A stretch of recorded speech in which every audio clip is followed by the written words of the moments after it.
Like a lot of people, I grew up on a steady diet of Fruit Loops for breakfast, Saturday morning cartoons, and whatever anime my dad was watching. I remember watching all sorts of Japanese cartoons growing up, ranging from Blood the Last Vampire to Outlaw Star, a little bit of Cowboy Bebop, and of course, Akira. While all these shows shaped some of my tastes, the two I remember the most are none other than Gundam and Robotech, two shows as cheesy and incredible as they come. If you go back and watch these, especially Robotech, because I've been watching it recently, you may find yourself struggling a little bit to get into it. And that's fair, the show has not aged very well, and it takes a pretty specific taste to really jive with it now. And by that, I mean, you gotta be a gigantic nerd. Fractal Phase's Skyrogue reminds me of those cheesy action cartoons I grew up with. You hop into the pilot seat of your choice of jet or a van and swoosh around procedurally generated missions, blowing the ever-loving shit out of enemy aircraft. Once you've played the game for a bit, flying feels pretty good. Fixing your camera on whatever you're locked onto while you zip around and perform kick-ass aerobatic maneuvers feels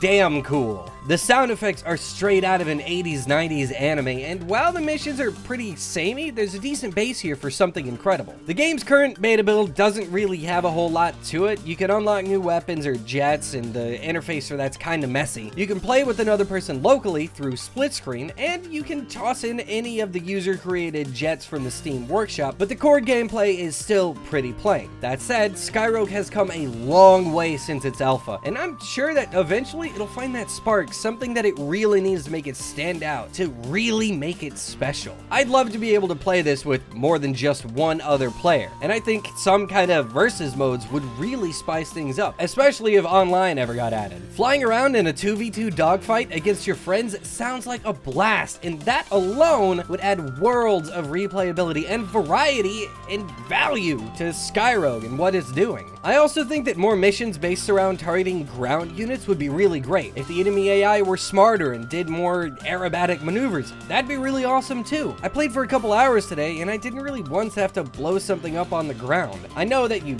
can, and you get extra money for doing it, but it wasn't my main objective. Flying close to the ground or right above water feels as cool as it is ballsy, especially given that the slightest clip against either the water or the ground will turn you into a bit of an explosion. I also think that Skyrogue could benefit from handcrafted missions, maybe even missions with phases. There's a lot that you could do here, and I hope that they do it. You can find Skyrogue on Steam's early access platform for about $10. It's a stylish and entertaining game with loads of potential. So if you're interested in giving feedback to the devs during development, I'd say go ahead and pick this one up. Otherwise, maybe sit back and keep an eye on it for now. Thanks for joining me for this episode of Indie Bytes. I hope you enjoyed. If you did, please remember to leave a like and subscribe for more stuff like this. Be sure to check out the other content that we put out on this channel, and remember to drop me a line here on Twitter or through email with any game recommendations that you've got. You can find all that stuff down in the description below. I'll see you next time.